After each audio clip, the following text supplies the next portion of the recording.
start off talking about Brad Lambert. And Shane, I mean, I recall we spoke in and around the draft. He was one of the more intriguing prospects that was thought of as potentially a top 3 pick at the beginning of the year and ended up falling into the Jets' laps at 30th overall, if I'm not mistaken. That is correct. At the end of the draft. He came into camp and really, really opened some eyes. Talk to us, if you could, about the last year of Brad Lambert, what he's gained from playing with the Manitoba Moose, and maybe how he is positioned to help Finland more than he did when he was in the press box in the last couple of games back in the summer. Well, I think what happened is, it's really unfortunate to Brad, is that he was, were expectations heaped upon him as a 15 and 16-year-old, which were unrealistic and unfair.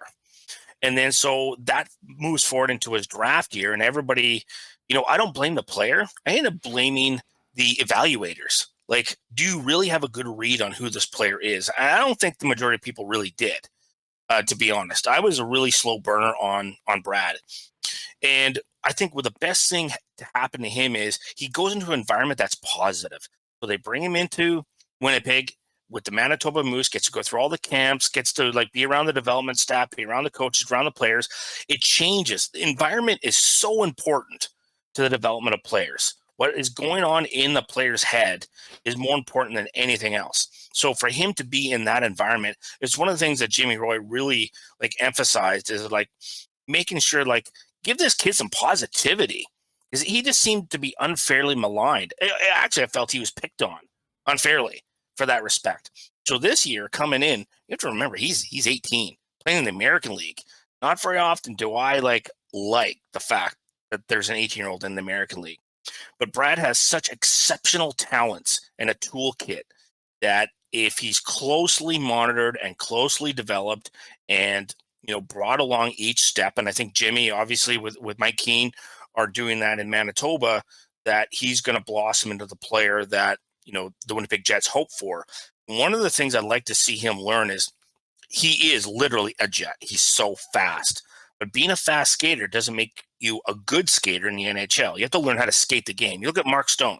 Mark Stone's not the fastest guy, but he skates the game great. If Brad Lambert can understand and recognize when to change his speeds and when to skate the game more effectively, he will be such a dangerous player, because transition, the kid is lightning. And if a defenseman doesn't indicates a certain direction and changes the weighting on his feet, Brad's gone. You're not going to catch him. Forget about it. Right? He's such a weapon. So it's just, I think, for the Winnipeg Jets fans, just to be patient with him, because when that kid is 22, 23, and Jimmy and Mike have had the opportunity and the coaching staff to continue to develop him, he'll be a weapon, a weapon. And all the things we thought about him as a 15 and 16-year-old, could come true. It sounds like he's going to get a much better opportunity and have a better role with the Finnish team than he had this summer. He's the second line. He was the second line center in the games that I saw him with. He was he had Joachim Kamel on his right wing and Alex Kazamaki on his left. So they'll be that there. That's that second line there. And then he's going to obviously get time on the power play, probably get some penalty killing because of his speed. So it's going to be a great opportunity. And I think the coaching staff is going to lean on him pretty heavily in that respect.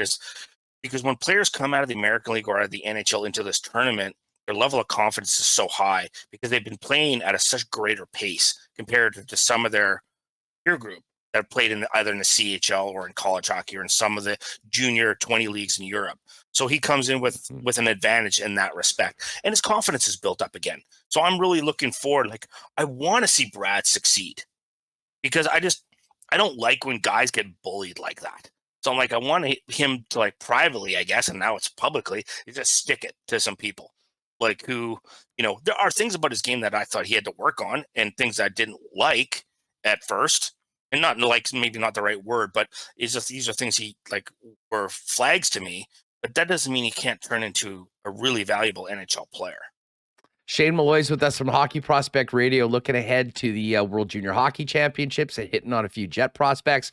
We'll be paying close attention to the Lambeau with Finland.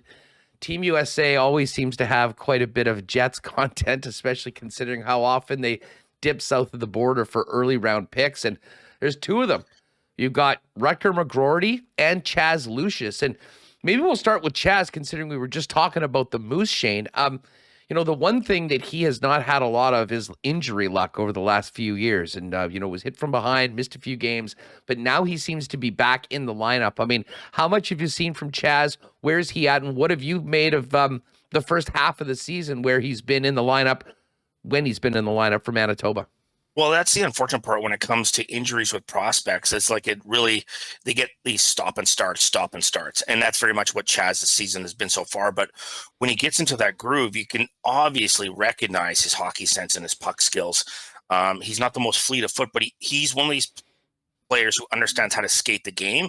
And we were talking to Jimmy about him specifically about, helping him along. And once he gets into that man strength, it's one of the things that both Jimmy and I and Brad talked about is we forget that these kids they're still boys in many respects. So when they hit that 22, 23 years of age, they become men and they have that greater level of power. And so that's going to certainly help his skating ability. But he's so smart managing the puck that I use Mark Stone as an example, as a guy who's not fast, but understands how to use the puck and how to skate to certain areas to be effective. And Chaz is so smart in that respect. What's really fun for the Winnipeg Jets fans is him and Rutger McGroarty are on the same line. So they're the second line along with Jackson Blake. So I think for Jets fans, it's more fun to have your prospects on the same line at the World Juniors. So I'm looking forward to seeing what Chaz does. And he's going to be leaning on pretty heavily too, in that respect. Him and Logan Cooley are going to be the 1-2 punch at center. Well, let's bring Rutger into the conversation. I know there's a lot of people in chat that can't get enough of Rutger McGroarty. He came on with us. He's so fun. He is. I mean, he's a very easy guy to cheer for, and from the sounds of it, he's making some fans in Michigan. Pretty nice start to the season for him. Fill us in on anything you can from the first half of the season for him, and how he's looking and his role along with Lucius on this Team USA. Well, look, the great thing about Rutger is he's willing to do whatever is necessary for the team. He will sacrifice points. He'll sacrifice his body. That's what they love about him, because he has leadership ability at a very young age. He accepts the responsibility of being a leader and doing what is necessary, like taking hits to make plays, go to the front of the net, create time and space. But he still has a really good skill set.